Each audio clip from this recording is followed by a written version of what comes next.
experience? Opo, sobrang masaya.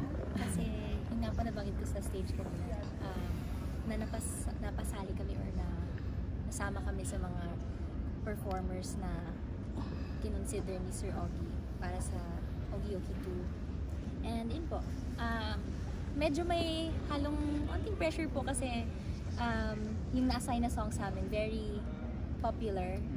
And parang yung expectation siguro namin sa sarili namin na magagawan kaya namin ng justice yung mga magagandang kanta na ginawa ni Sir Ogie. Ikaw din. Ako naman na sobrang kinabahan. At the same time, sobrang na-excite. Pero ayun, siguro wala nang mas suswerte pa sa feeling na kasamang makapag-perform po ang nag-iisang Sir Ogie Alcacid. Pero kanina meron kayong pinerform yung sabi ni Sir Ogie na medyo hindi ganun kasikat na kanta nila ni And kanina sabi niya na you should record it. Ito ba meron na kayong usapan before about it or dun lang sa stage nangyari yon? And how do you feel about Sir Ogie telling you to have it recorded? Parang nung una po, nung sa rehearsals pa lang. Kala namin joke lang. Sabi niya, you should record this kasi nga po unreleased po siya. Pero sinulat niya years back pa po. Tapos nung nasa stage na parang naging official po ba talaga? Totoo po ba talaga? Or gano'n. Pero nung nasa backstage po ulit kami just now, sabi niya na inyo na tong song na to.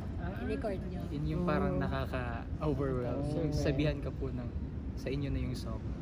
Saya naman. How does it feel? Ang dami niyong fans, ang dami nagsusupport na. Nasanay na ba kayo since the win? Sa likod namin kanina, dahil yung sigawan.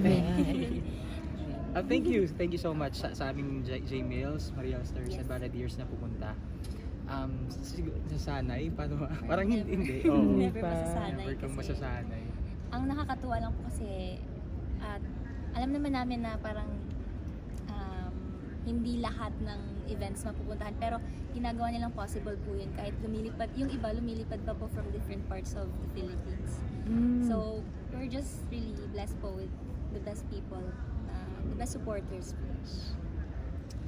Very thankful.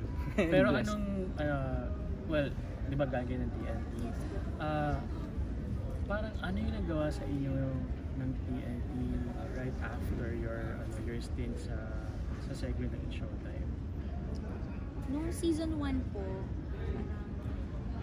ano pa po very, pag nasa labas kami, lagi kami na-recognize, lalo na nung sa Free TV pa.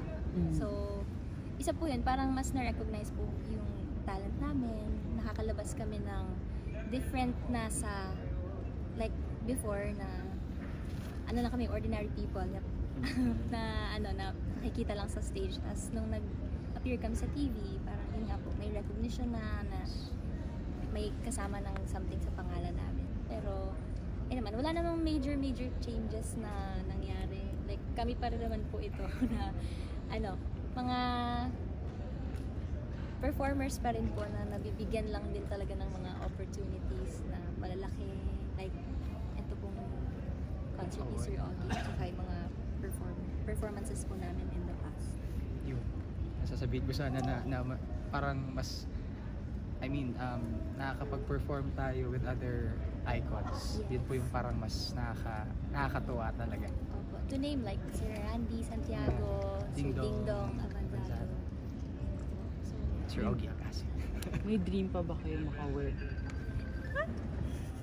ikaw, Jem.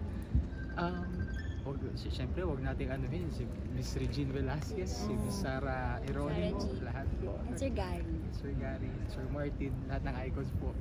Opo. Mga nakakasama po namin sa ASAP. Safia. May nakapagsabi na ba sa'yo, nakaboses mo si Carol? Parang nostalgic. Carol Banawa. Carol Boses Banawa. mo. Oo. Marami pong nagsasabi po pero ang mas malinis po talaga yung boses niya. Hindi ganda ng boses. Iba yung texture po ng boses niya. Ganda. Pero anong aabangan sa inyong dalawa? Hopefully po sa coming year may mga projects din po, mga siguro concerts din po na dadalhin naman namin sa different parang venues like sa Cebu, parang mag-regional something kasi may mga plans po and more music po siguro. Hopefully maayos namin and ayun nga. lalo na sa February. Yes. Yo, Concert may na mga- yan eh. Concert season eh. May mga abangan po tayo dyan. Yes, Para sa aabangan mga- naman na lang yun. Showtime online you, di ba? Yes, po. Ayan. Nasa Showtime Online New din kami and sa ASAP po. Panood din po kami sa ASAP. Okay, thank you. Thank you. Thank you so much. Salamat po. Congrats. Salamat. Bye. Salamat po. Galing-galing. Thank you, Princess. Thank you, Princess.